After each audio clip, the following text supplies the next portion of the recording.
Hi all, welcome to Blasters arena. ഇന്നലെ നടന്ന മത്സരത്തിൽ കേരള ബ്ലാസ്റ്റേഴ്സിന് വേണ്ടി ഗോൾ അടിക്കാൻ മലയാളി താരമായ ശ്രീകുട്ടന് കഴിഞ്ഞിരുന്നു. മത്സരത്തിന്റെ രണ്ടാം പകുതിയിൽ പകരക്കാരന്റെ വേഷത്തിലാണ് അദ്ദേഹം എത്തിയത്.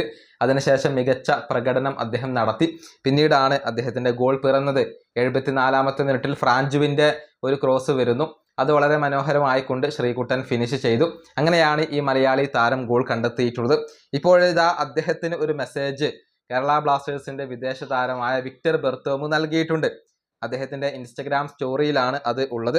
ശ്രീകുട്ടൻ MS-നെ അദ്ദേഹം അവിടെ മെൻഷൻ ചെയ്യുന്നു.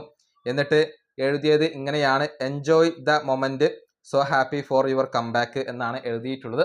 അതായത് ഈ ഒരു മൊമെന്റ് അത് ആസ്വദിക്കുക, നിന്റെ തിരിച്ചുവരവിൽ ഞാൻ വളരെയധികം സന്തോഷവാനാണ്. ഇതാണ് വിക്ടർ ബെർത്തോമു എഴുതിയിട്ടുള്ളത്. അതായത് വിക്ടർ ബെർത്തോമുവിന് വളരെയധികം ഇഷ്ടമുള്ള ഒരു താരമാണ് ശ്രീകുട്ടൻ. അദ്ദേഹത്തിന്റെ തിരിച്ചുവരവിലും ഗോളടിയിലും ഇപ്പോൾ വിക്ടർ ബെർത്തോമു സന്തോഷം പ്രകടിപ്പിച്ചിട്ടുണ്ട്. വലിയ ഒരു ഐക്യം താരങ്ങൾക്കിടയിൽ ഉണ്ട്, ഒരു യൂണിറ്റി താരങ്ങൾക്കിടയിൽ ഉണ്ട് എന്നുള്ളത് എടുത്തു പറയേണ്ട ഒരു കാര്യമാണ്. സഹതാരത്തിന്റെ നേട്ടത്തിൽ സന്തോഷിക്കുന്ന സഹതാരങ്ങളെയാണ് നമുക്കിപ്പോൾ കേരള ബ്ലാസ്റ്റേഴ്സിൽ കാണാൻ സാധിക്കുന്നത്. അത് തന്നെയാണ് ആഷ്ലി വെസ്റ്റ്വുഡ് എന്ന പരിശീലകന്റെ കീഴിലുള്ള ഈ ഒരു ടീമിന്റെ വിജയവും. ഈ വീഡിയോ അവസാനിപ്പിക്കുന്നു. അടുത്തൊരു വീണ്ടും കാണാം.